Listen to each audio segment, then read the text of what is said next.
তুমি কি কখনো এমন পরিস্থিতির মুখোমুখি হয়েছ যেখানে একটি ছোট ঘটনা তোমার মাথায় এত বড় হয়ে গেছে যে তুমি আর অন্য কিছুতেই মন দিতে পারোনি? হয়তো কেউ তোমার মেসেজের উত্তর দেয়নি, সঙ্গে সঙ্গে তোমার মাথায় একের পর এক প্রশ্ন ঘুরতে শুরু করলো। সে কি আমার ওপর রাগ করেছে? আমি কি কোনো ভুল করেছি? সে কি আমার সঙ্গে আর কথা বলতে চায় না? অথবা পরীক্ষার আগে ভাবছো, যদি ফেল করি, যদি সবাই আমাকে নিয়ে হাসাহাসি করে, যদি আমার ভবিষ্যৎ শেষ হয়ে যায়। এই চিন্তাগুলি কি সত্যি? বেশিরভাগ সময় নয়, কিন্তু আমাদের মস্তিষ্ক এমনভাবে কাজ করে যে বাস্তবের চেয়ে কল্পনাকে বড় করে দেখে। আর সেখান থেকেই শুরু হয় ওভার থিঙ্কিং। আজকের ভিডিওতে আমরা জানব কেন অতিরিক্ত চিন্তা আমাদের জীবনের সবচেয়ে বড় শত্রু হয়ে ওঠে, কেন আমরা একই বিষয় নিয়ে বারবার ভাবি এবং কিভাবে ধীরে ধীরে এই অভ্যাস থেকে বেরিয়ে আসা যায়। ভিডিওটি শেষ পর্যন্ত দেখো, কারণ শেষের কয়েকটি পরামর্শ তোমার চিন্তা করার ধরন বদলে দিতে পারে। প্রথমে একটি বিষয় বুঝে নাও, চিন্তা করা খারাপ নয়, বরং প্রয়োজনীয়। কারণ চিন্তা আমাদের পরিকল্পনা করতে শেখায়। কিন্তু যখন সেই চিন্তায় নিয়ন্ত্রণের বাইরে চলে যায়, যখন একই বিষয় শতবার মাথায় ঘোরে, যখন কোনো সমাধান না পেয়ে শুধু উদ্বেগ বাড়ে, তখন সেটি ওভার থিঙ্কিং। ওভার থিঙ্কিং তোমার কাছ থেকে প্রথমে কেড়ে নেয় মানসিক শান্তি, তারপর আত্মবিশ্বাস, এরপর ধীরে ধীরে তোমার সাহস, তোমার স্বপ্ন এবং তোমার কাজ করার ইচ্ছাও কমিয়ে দেয়। অনেক সময় প্রতিভাবান হওয়া সত্ত্বেও শুধু অতিরিক্ত চিন্তার কারণে জীবনে এগোতে পারেন না, কারণ তারা কাজ শুরু করার আগেই ব্যর্থতার গল্প কল্পনা করে ফেলেন। ভাবো, তুমি একটি নতুন কাজ শুরু করতে চাও, কিন্তু তোমার মাথায় আসে, যদি আমি ব্যর্থ হই, মানুষ কি বলবে? যদি সবাই আমাকে নিয়ে হাসে, ফলাফল কি হয়? তুমি কাজটাই শুরু করো না। মনে রেখো, কাজ না করার সবচেয়ে বড় কারণ অনেক সময় অযোগ্যতা নয়, অতিরিক্ত চিন্তা। এবার একটি ছোট্ট গল্প শোনো। একজন কৃষক প্রতিদিন নদীর ধারে পানি আনতে যেত। একদিন সে দেখল নদীর ওপর একটি ছোট কাঠের সেতু। দূর থেকে সেতুটি খুব দুর্বল মনে হচ্ছিল। কৃষক ভাবতে লাগলো, যদি সেতু ভেঙে যায়, যদি আমি পড়ে যাই।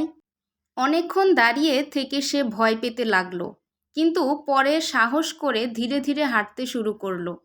কয়েক সেকেন্ডের মধ্যেই সে নিরাপদে ওপারে পৌঁছে গেল। সে বুঝতে পারল যে ভয় নিয়ে এতক্ষণ দাঁড়িয়েছিল, সেই ভয়ের বেশিরভাগই ছিল তার নিজের কল্পনা। আমাদের জীবনও ঠিক এমনই। আমরা অনেক সময় বাস্তব সমস্যার চেয়ে কল্পিত সমস্যার কাছে বেশি হেরে যাই। এখন প্রশ্ন হলো, ওভার থিঙ্কিং কেন হয়? একটি কারণ হলো ভবিষ্যৎ নিয়ে অতিরিক্ত ভয়।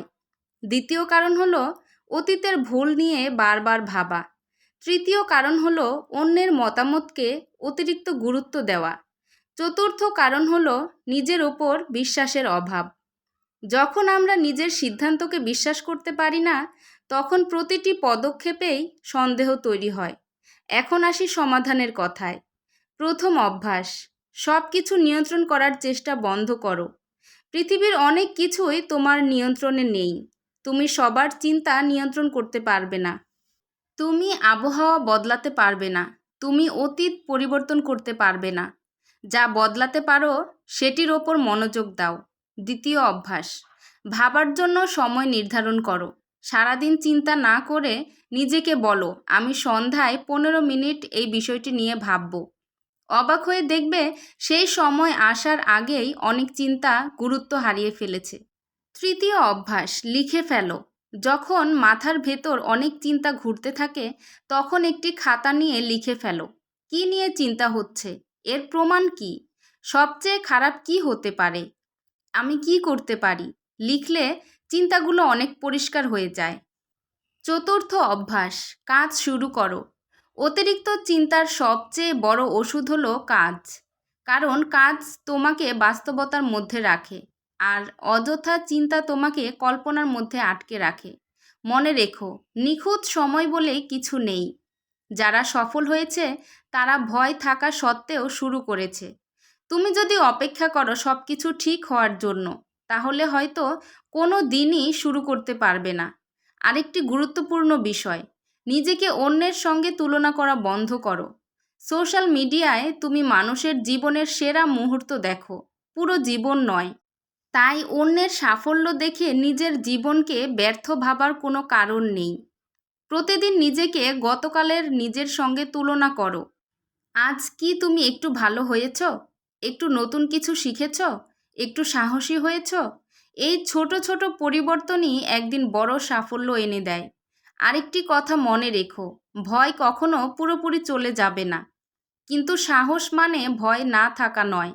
সাহস মানে ভয় থাকা সত্ত্বেও সামনে এগিয়ে যাওয়া। আজ থেকে একটি নতুন নিয়ম বানাও। কোনো বিষয় নিয়ে 5 মিনিটের বেশি চিন্তা করলে নিজেকে জিজ্ঞাসা করবে, আমি এখনই কি ছোট একটি কাজ করতে পারি? শুধু সেই কাজটি করো। ছোট কাজ বড় পরিবর্তনের শুরু। জীবন খুব ছোট। এই ছোট জীবনের বড় একটি অংশ যদি শুধু দুশ্চিন্তা আর অতিরিক্ত চিন্তায় কাটিয়ে দাও, তাহলে একদিন পিছনে তাকিয়ে আফসোস করবে। তখন মনে হবে এত ভয় পাওয়ার কোনো দরকারই ছিল না। আজকের দিনটি নতুন শুরু হোক। নিজেকে কথা দাও, আমি অতীতের বন্দী হব না, আমি ভবিষ্যতের ভয়ে থেমে থাকব না, আমি বর্তমানকে কাজে লাগাবো। আমি নিজের ওপর বিশ্বাস রাখব। আমি প্রতিদিন একটু একটু করে এগিয়ে যাব, কারণ আমার জীবন আমার সিদ্ধান্তেই বদলাবে। যদি এই ভিডিওটি তোমার ভালো লেগে থাকে তাহলে একটি লাইক দাও, কমেন্টে লিখে জানাও তুমি কোন বিষয় নিয়ে সবচেয়ে বেশি ওভারথিঙ্কিং করো। আর এমন আরও অনুপ্রেরণামূলক ভিডিও নিয়মিত দেখতে চ্যানেলটি সাবস্ক্রাইব করে পাশে থাকা বেল আইকনটি অন করে রাখো। শেষে শুধু একটি কথাই বলবো, অতিরিক্ত চিন্তা তোমার ভবিষ্যৎ গড়ে না। তোমার কাজ, তোমার সাহস এবং তোমার ধারাবাহিক প্রচেষ্টায় তোমার জীবন বদলে দেয়। ধন্যবাদ।